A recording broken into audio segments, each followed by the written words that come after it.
وہ اس کے کہے بغیر ہی اپنا سامان پیک کر کے اس کے ساتھ چل پڑی تھی۔ فائز یہ دیکھ کر ہلکا سا مسکرایا تھا۔ گاڑی میں بیٹھتے ہوئے اسے دیکھنے لگے، پھر کہنے لگی کہ آج کس لڑکی کے ساتھ آپ گھوم پھر رہے تھے؟ کہاں تک بات پہنچی؟ اس کے ساتھ شادی کب تک کر رہی ہیں؟ اس سے فائز چپ چاپ اس کی باتیں سن رہا تھا۔ پھر کہنے لگا تمہیں اس سے کیا مطلب؟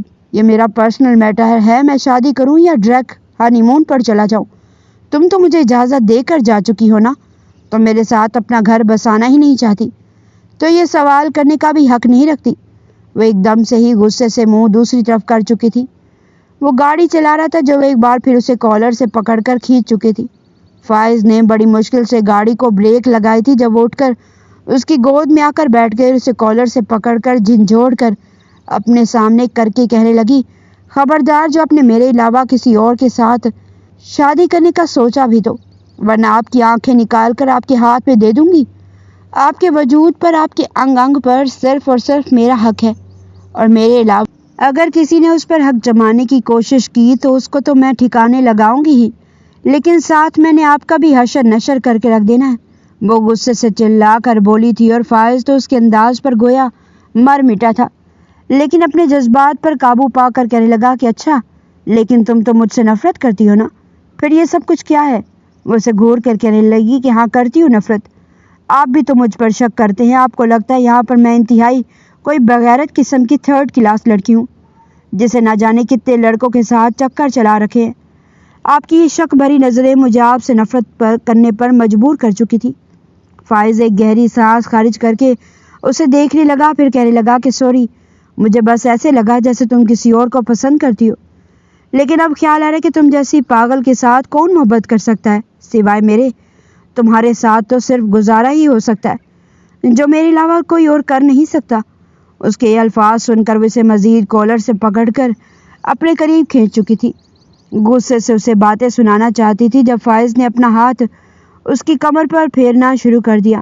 اس کا سارا غصہ فوراً جھاگ ہوا تھا اور اسے یہ احساس بھی ہو چکا تھا کہ وہ اس وقت فائز کی گود میں بیٹھی ہوئی ہے۔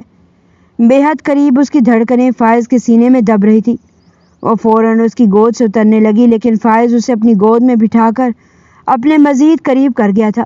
کہنے لگا کیوں؟ اب کیوں اتر رہی ہو؟ بیٹھی اپنی مرضی سے ہو، لیکن اب میری گود سے اترو گی میری مرضی سے۔ وہ گھبرا چکی تھی، سحر انگیز نظریں لیے کہنے لگی کہ نہیں پلیز، آپ نے گاڑی چلانی ہے، مجھے ایک طرف ہونے دیں، کہیں کوئی حادثہ نہ ہو جائے۔ لیکن فائز اسے یوں ہی اپنے ساتھ لگائے گاڑی چلا رہا تھا، یہاں تک کہ گاڑی ڈرائیو کرتے ہوئے وہ ایک سنسان روڈ پر لے آیا تھا جہاں پر ان دونوں کے علاوہ کوئی نہیں تھا۔ وہ اپنا چہرہ اس کی دھڑکنوں میں چھپا کر ان پر شدتیں لٹانے لگا۔ انوشا کو تو سانس وہیں پر رک چکا تھا۔ وہ گاڑی کے شیشوں پر بلیک کور چڑھا چکا تھا جس سے گاڑی میں کیا ہو رہا ہے کوئی دیکھ نہ سکے۔